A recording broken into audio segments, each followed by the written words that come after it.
Hello and welcome to our second session on this building of the jet turbine learning application. So, in our previous session, we added the jet turbine into our AR scene and we actually made the turbine run by making it animated. We animated it and made it rotate.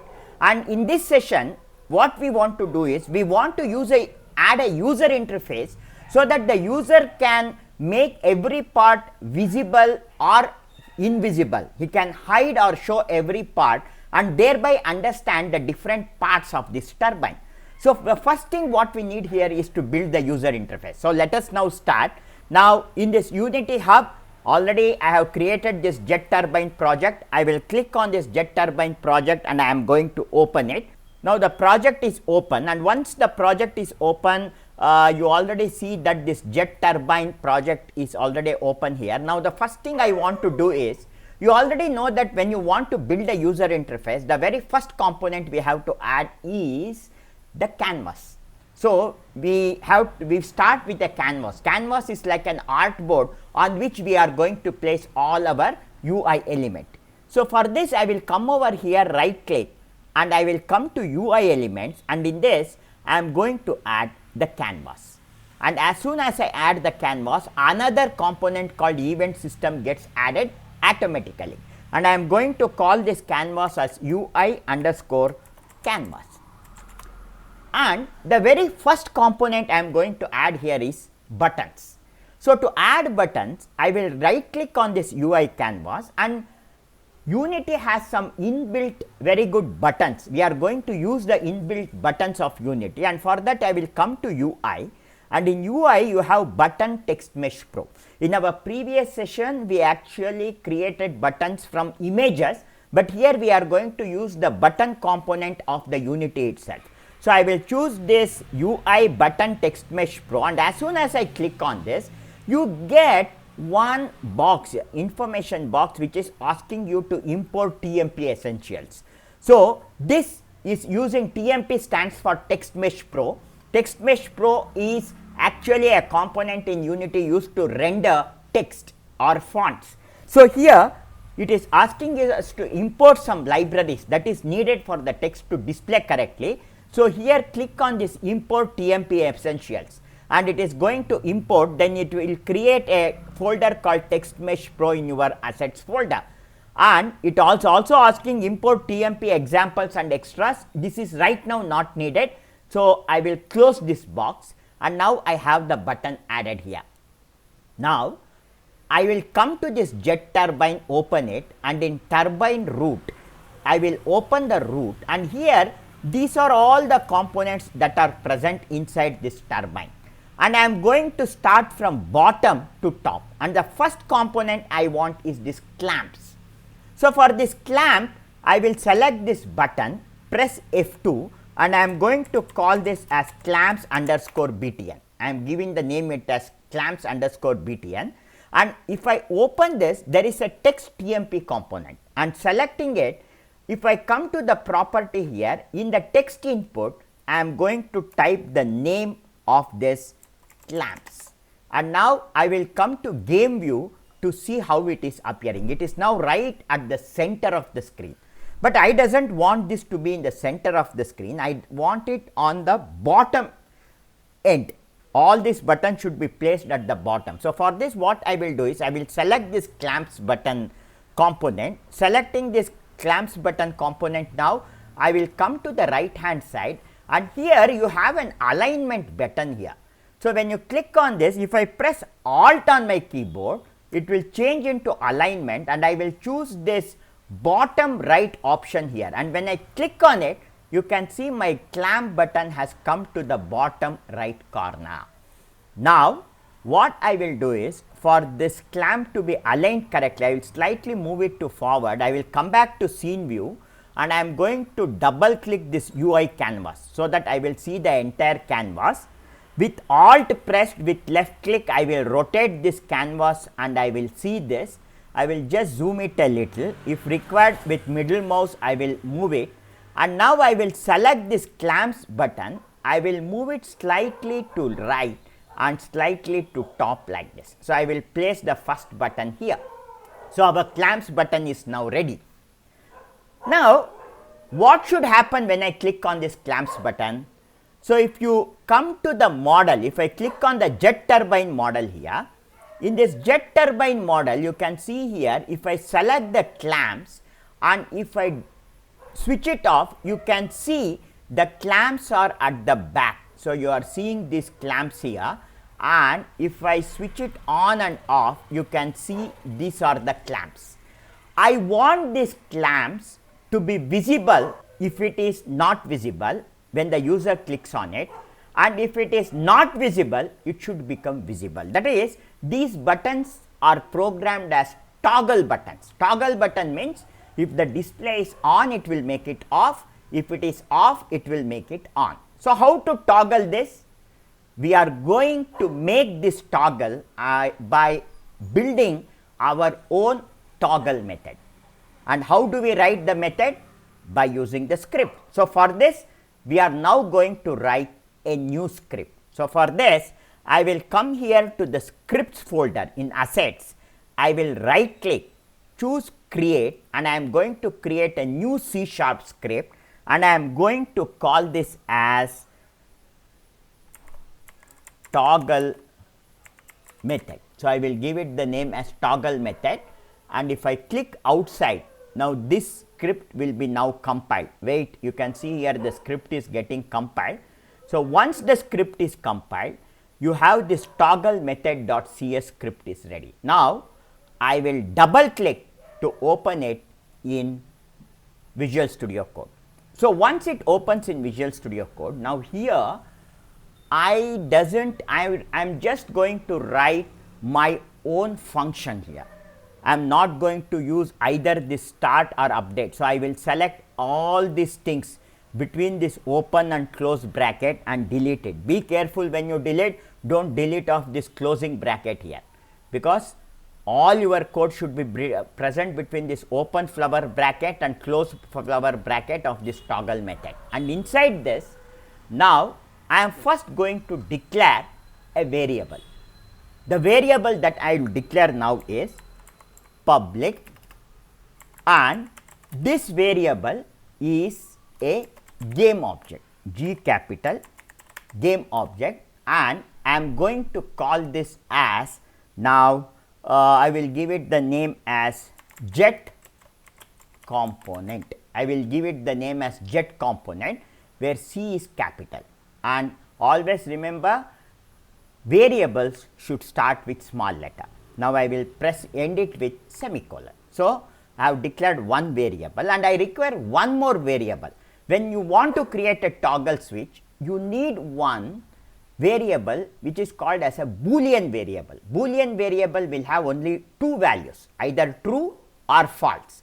So, for this Boolean value, I am going to come here, and this I need not make it public. I will build a private, because this will be used only in this script, private, and the type of variable is bool, and the name of this variable I will call it as is visible. I will give it the name as is visible, and I will set its value equal to initially true.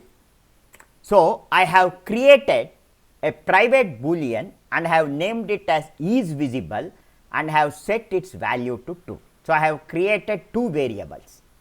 Now, my next job is I have to now create a function. The purpose of this function is, if the component is visible, it should become invisible. If the component is invisible, it should become visible. How are we going to do it? Well, whatever you have already learned, based on that you can find out that we are going to use conditional statement. We are going to test a condition, is visible is true or false. If it is true, do something, if it is false, do something. So, for this I am going to now write this function, and this function is again a public function, and this is not going to return any value. So, I will write void, and I am going to call this function as toggle, and in open close bracket I am not going to add any value to it. So, the thing is I will come out here, okay, in open close bracket, this does not have any parameter. Then in the next line I will type open flower bracket and press enter, and between these two flower brackets I am now going to write my function. Okay. So, what is the function that I am going to write? See, I am going to now type the condition. The condition is if in open close bracket is visible, that is if the variable that we declared is visible is true. I need not write true. Okay.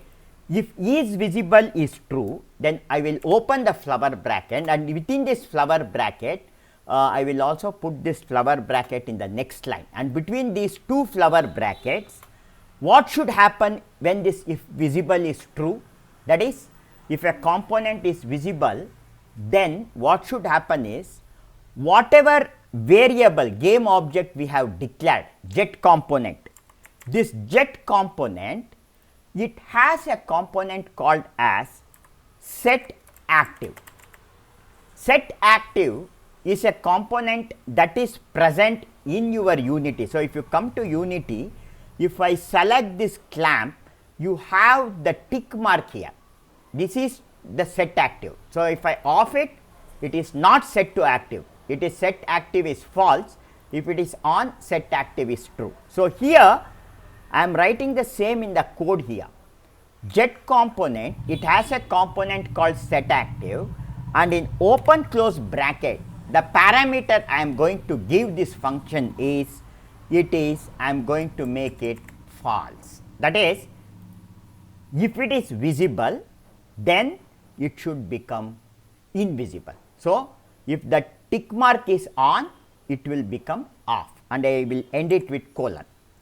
Then the next thing what should happen is this is visible, whatever variable we had declared which was initially set to true value should now be equal to false. You are understanding the logic, I think. So, what we are doing, we have declared a variable is visible is equal to true, and we are testing is the component visible. If it is visible, when the user clicks, if this function is called, it should make it invisible, and once it is invisible, I will set this is visible boolean value to false, and this is one statement of if. Now, I have to add here one more statement, that is if this if visible is false, what to do.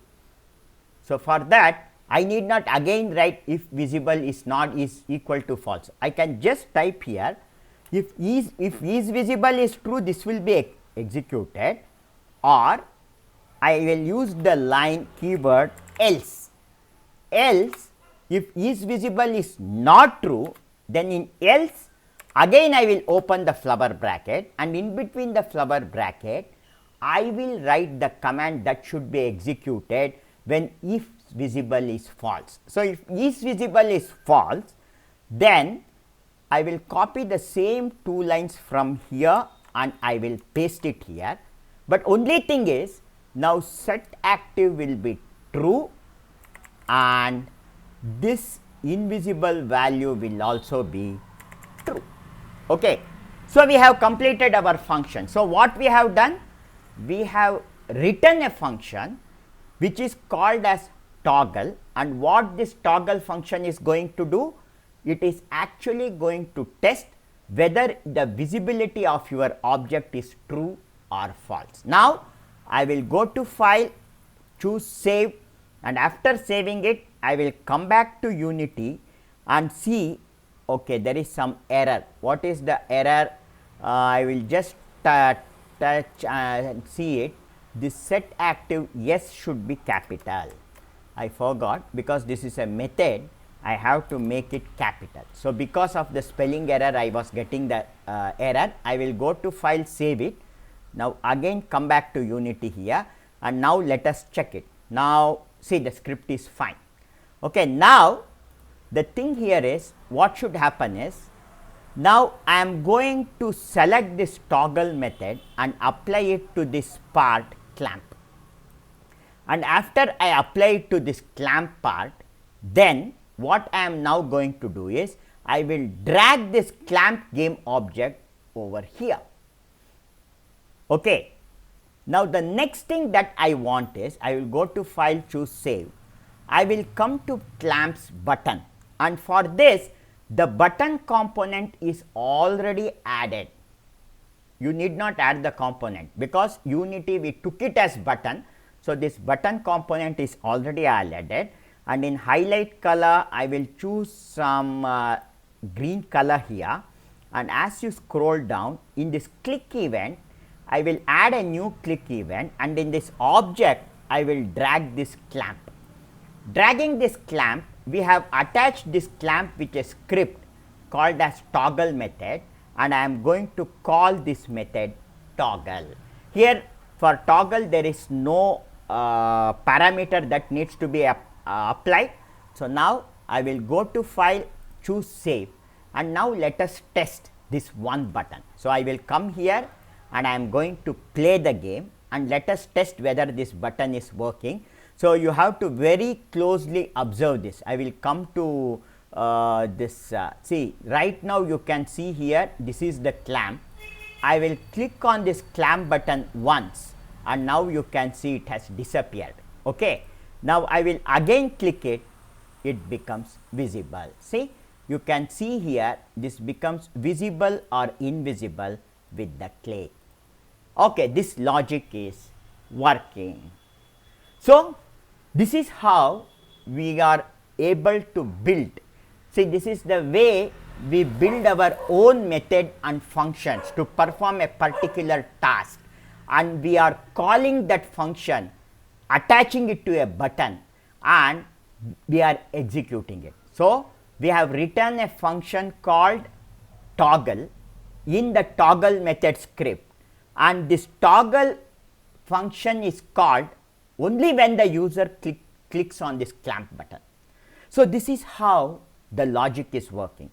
So, do not worry, as you work more and more on this project, you will slowly pick up this concept. So, now this concept is working fine. I will stop the playback, then I will go to file, choose save, and then in our next session we are going to start with actually now we are with adding the remaining part buttons. We have to apply the same logic to the remaining part buttons and make this application ready, and this we are going to do it in our next session. Thank you.